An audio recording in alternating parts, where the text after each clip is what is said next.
payo ninyo. Ang ginagawa nila, araw-araw. Kapag ibang style ninyo, meron yung payo sila, meron sila yung tawag dito. Depende sa pangangailangan mo.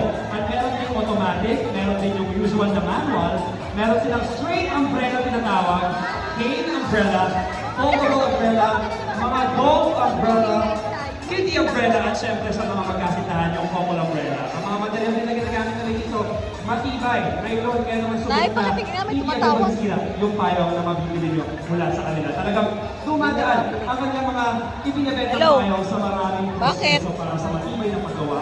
Meron din silang hand press, dyan may